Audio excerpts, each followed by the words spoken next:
Salut les amis, je m'appelle Emma. Récemment, j'ai découvert quelque chose de très suspect à propos de ma nouvelle belle-mère. J'essayais désespérément d'obtenir des preuves pour convaincre mon père qu'elle lui cachait quelque chose de mauvais, mais les choses ont pris une autre tournure. Tout ceci s'est passé quand j'avais 19 ans. J'étudiais à l'université et vivais à la maison avec mon père. Depuis la mort de ma mère, il y a quelques années, mon père et moi étions très proches l'un de l'autre, et je savais que ça lui ferait de la peine que je parte.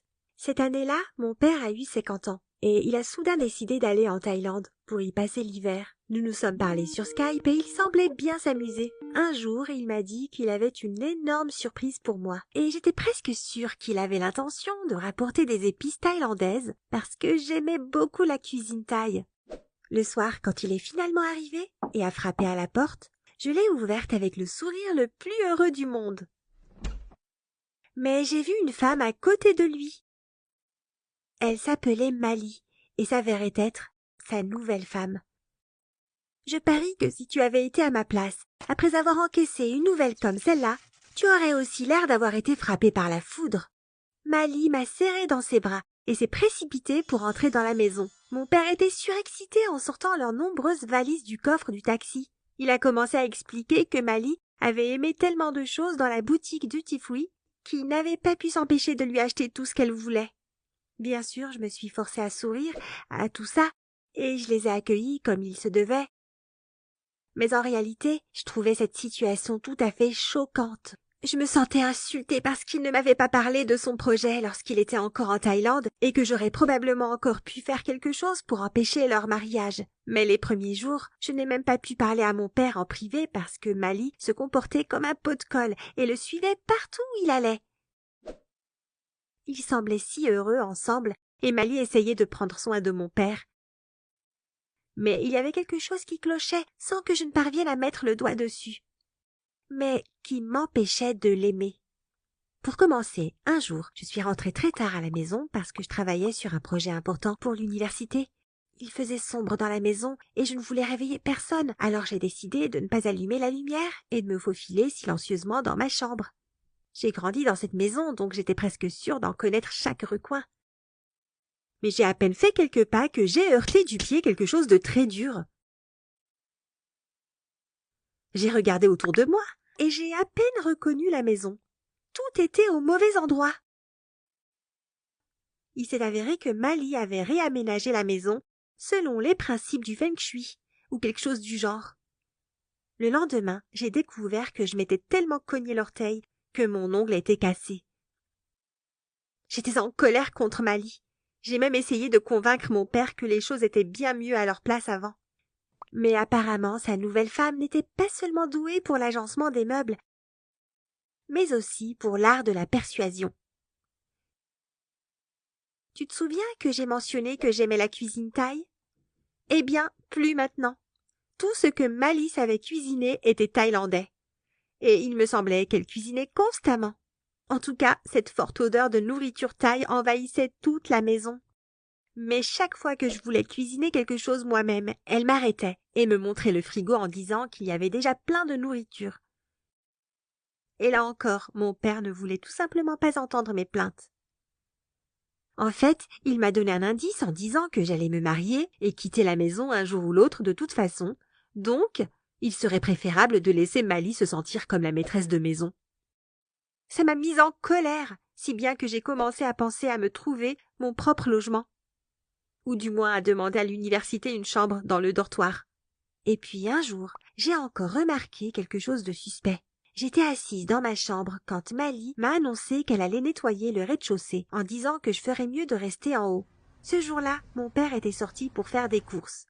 À un moment donné, j'ai décidé de manger un morceau et je suis allée à la cuisine et j'ai soudain remarqué que Mali parlait sur Skype via l'ordinateur portable de mon père.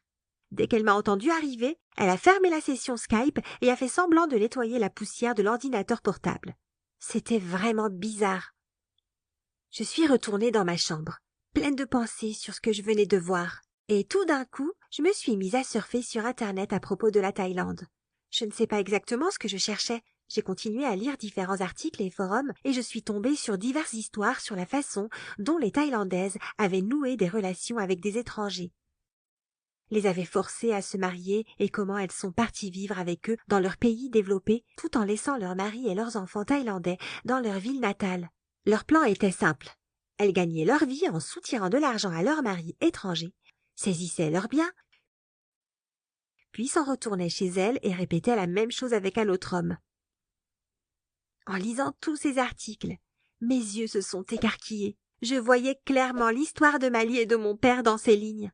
Et maintenant que je l'avais surprise à parler sur Skype et à réagir comme si elle voulait me le cacher, j'étais sûre à 90% qu'elle planifiait un stratagème frauduleux de ce genre. J'ai décidé qu'il fallait à tout prix sauver mon père des mains de ce vautour. Et même si j'ai dû dépenser tout l'argent que j'avais économisé pour mes vacances pour l'installation d'une caméra de surveillance et d'un programme spécial d'enregistrement des appels Skype, j'étais sûre que cela en valait la peine. Je me suis sentie comme un véritable détective.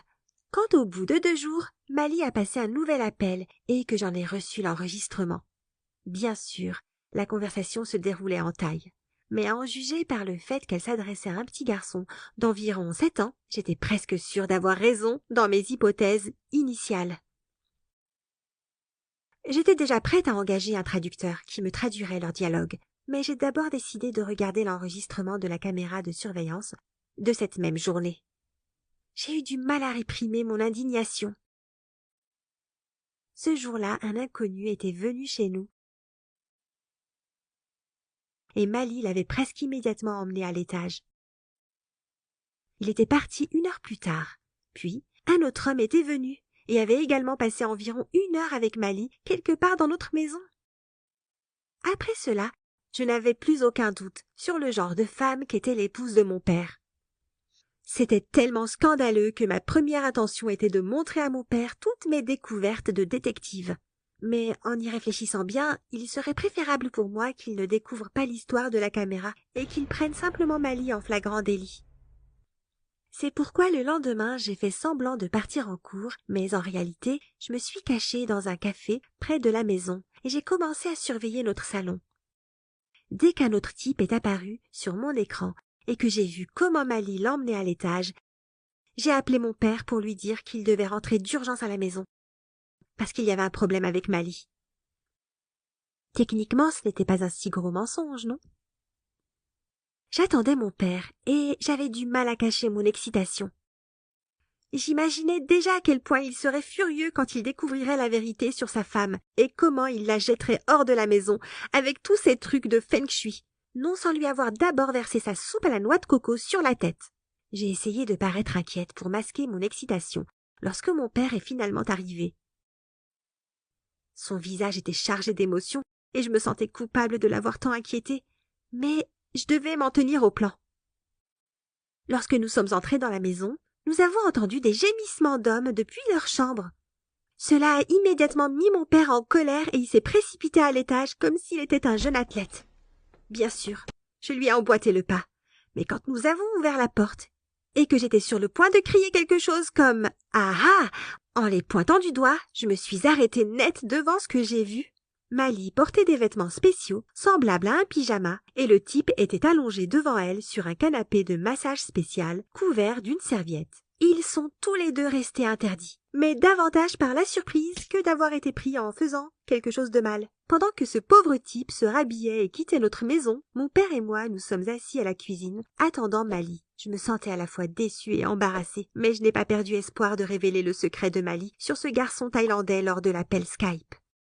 Quand elle est finalement apparue, elle a avoué que, comme l'anniversaire de mon père approchait à grands pas, elle voulait juste gagner un peu d'argent supplémentaire pour lui acheter un cadeau pour tout ce qu'il avait fait pour elle. C'était censé être une surprise, et c'est pour cela qu'elle faisait ses séances de massage en secret. Cette tournure des événements a touché mon père, et ils se sont mis à s'embrasser et à s'étreindre.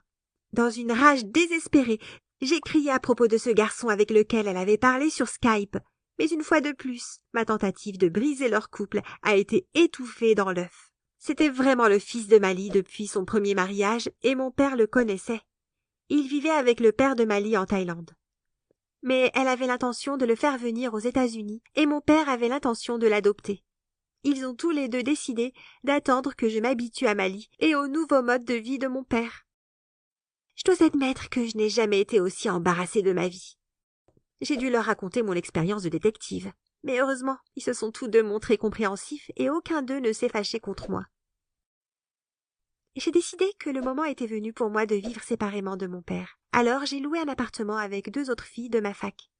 Le fils de Mali est déjà là, et il vit heureux dans mon ancienne chambre. Je suis sûre que cette histoire finira par nous faire rire lors des réunions de famille.